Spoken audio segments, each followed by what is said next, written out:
because I think of a certain virtue signaler in particular. Bill Gates, he talks about what we should do with the climate, what we should do with the viruses, what we should do with everything. Like, he's kind of he's got these utopian plans, and he's not the only one, but his organization happens to own Newsguard, which you did a big report on. Right. So what is Newsguard? What does that have to do with fact checking, with censorship, and all of that?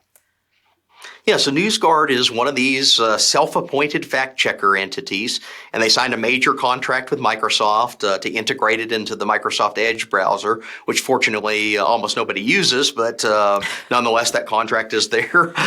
They have major funding from, I did some digging into their funding, and it's really not transparent. They list a few of their major funders. They don't give any disclosures really about what they're doing, but it's another one of these firms that goes around and they sign contracts with big tech and social media companies to be the fact check enforcer.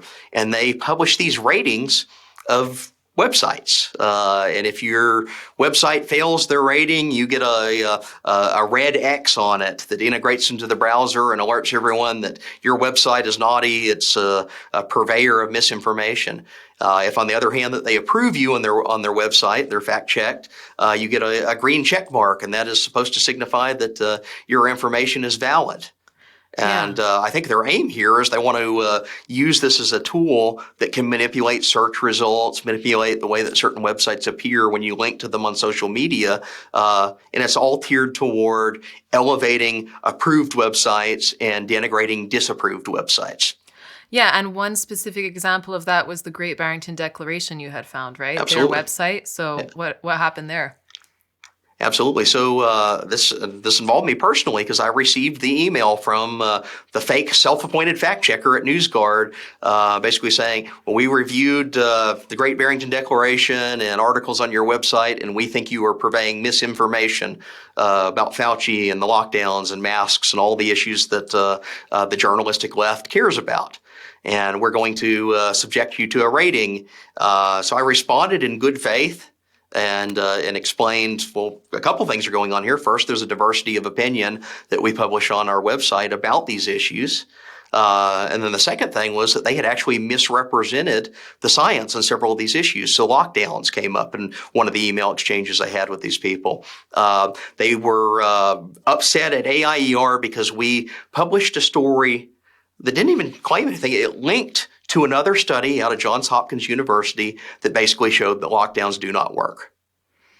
And it's an intellectually robust study done by empirical economists who work in the area of testing counterfactuals. And they aggregated all the evidence together that showed that lockdowns did not work. Newsguard was furious at us for linking to this study because the study itself critiqued the pro-lockdown side, the epidemiology modelers around Imperial College London and the Neil Ferguson group, who are claiming basically since day one of the pandemics that we need to lock down because lockdowns work. Yes. And what Newsguard does in their correspondence with me is they say, well, you're citing the Johns Hopkins study, but here's a study out of Imperial College that proves that their own lockdown models work. And it's deferring to Imperial College to be the judge, jury, and executioner of their own study and fact checks of basically suppressing anyone that's critiquing them.